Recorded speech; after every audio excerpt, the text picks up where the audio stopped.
The secret to calming a dysregulated child, no one talks about this. Here's the thing about dysregulation that no one tells you. It's not just about your child being difficult. It's their inner being crying out for help in the only way it knows how in that moment. And guess what? The way most of us have been taught to respond is actually making it worse. Let's change that. Why timeouts don't work and what does.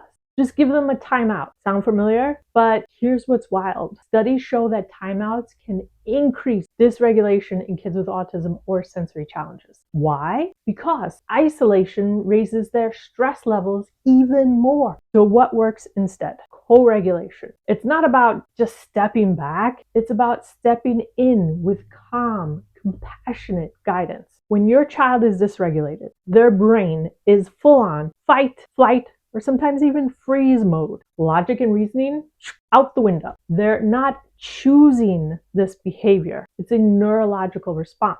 Here's the mistake even the most loving parents, teachers, therapists, principals, even some doctors make. Jumping straight in to fix it. Let's fix it. Let's stop this. But trying to solve the problem too soon actually sends the message, your feelings aren't valid. Hurry up. We don't have time for this. You can control this. You're being bad. And they're not being bad. We don't want our children thinking that they are bad people. Hi, I'm Dr. Theresa Lyons. I'm a Yale University-trained scientist and autism parent, and I teach parents like you the cutting-edge science of autism so that you can make the best decisions for your child based on quality information. So instead of jumping into fix-it mode, start with connection. And I realize that's a little difficult at first. So when your child is dysregulated, you might feel like you need a quick fix, especially if you're out in public. But what truly helps is co-regulation, a strategy backed by neuroscience. Here's how it works. First, bring your own nervous system to a calm state. Can you do that? If not, how can you expect your child to do that? So you can do deep breathing or grounding exercises, fidget toys, squeeze toys. Notice these are all portable options, easy to do anywhere. Once you're calm, then invite your child to join. A simple, effective tool, match and lead. Match their energy, whether that's intense or withdrawn, and then gently guide them to a calmer state if they're ready to engage.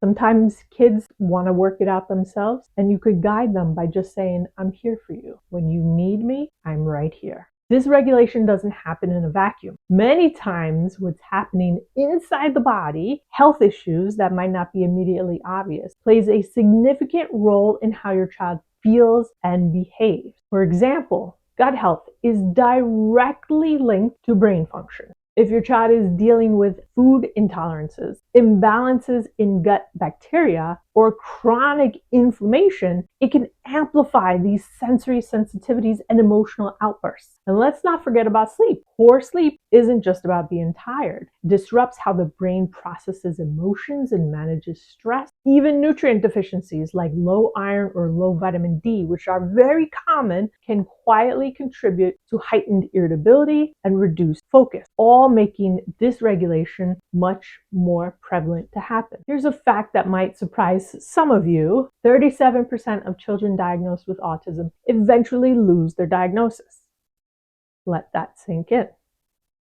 This isn't just about masking or outgrowing autism. It's about real, measurable progress in skills, communication, and behavior. Progress is possible. What makes the difference for these kids? Great question. It's a combination of factors like targeted therapies, health interventions, the right educational approaches at the right time, and a deep understanding of their unique strengths and challenges. Here's the thing. These breakthroughs didn't happen by chance. They happened because parents like you became relentless in their search for answers. This isn't about false hope or empty promises. It's about evidence-based strategies and a willingness to explore, whether it's addressing the underlying health conditions, finding the right educational approach, or harnessing the power of neuroplasticity. The potential for growth is real. Let's talk about real practical strategies that you can start using today to help your child regulate based on solid science and proven results. 1. Sensory breaks. It sounds kind of odd to use a term like that. So don't get put off by the word sensory and the phrase sensory breaks as if it's something ridiculous and extravagant. It's not. Children with autism often get overwhelmed by sensory input. Again, a lot of times it has to do with health issues. Research shows that sensory breaks, which just means simple calming activities, can be a game changer. These breaks give your child's brain a chance to reset, relax, reducing stress, and therefore being able to improve focus. So here's a practical tip. Create a quiet, sensory-friendly space in your home or find one that your child could access at school.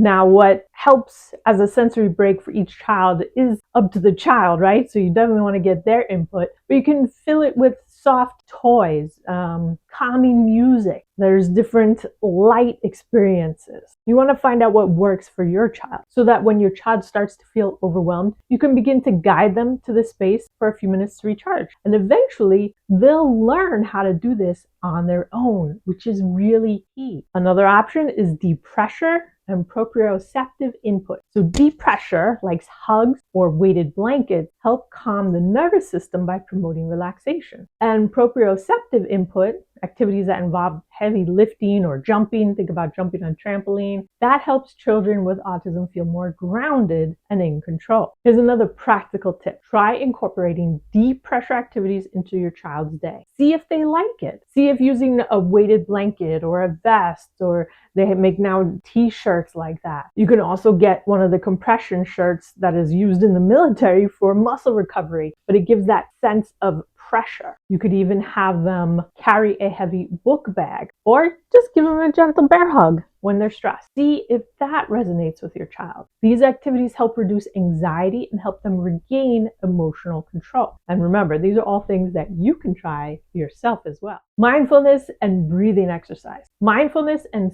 simple breathing exercises are incredibly effective for managing anxiety and improving emotional regulation for us parents and also for our kids. Studies have shown that mindfulness can reduce meltdowns and help children with autism feel more centered. Here's another practical tip. Practice a simple breathing exercise together. So you breathe in for 4 seconds, hold for 4 seconds, breathe out for 4 seconds, and hold 4 seconds.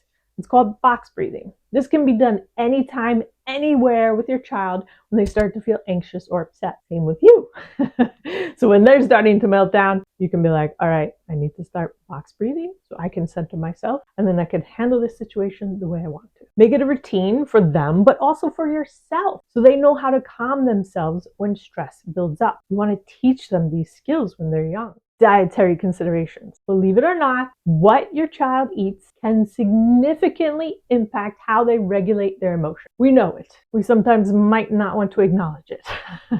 Research shows that the state of the gut can directly affect brain function, so supporting gut health is essential. Here's another tip. Explore how you can have your child's diet be rich in things like omega-3 fatty acids, probiotics, anti-inflammatory foods, which can help improve your child's emotional regulation. Also, be mindful of reducing processed sugars and artificial additives, which may contribute to mood swings. You'll go through a little period where there's a withdrawal, but on the other side of that, much better health. These strategies are simple, I know, but they can make a big difference when practiced consistently. Your child's journey to emotional regulation doesn't have to be overwhelming. It can be a step-by-step process. Start small, stay consistent, and track their progress. And yours too. Remember, the secret is to not jump in immediately to your child's dysregulation and try to fix it. Helping your child with emotional regulation is a journey, but you're not alone. Every parent faces their own challenges, but by using science-backed strategies, listening to your child's needs, most definitely, and being proactive about their health, you can help them thrive. Remember, 37% of children with autism lose their diagnosis over time. It's possible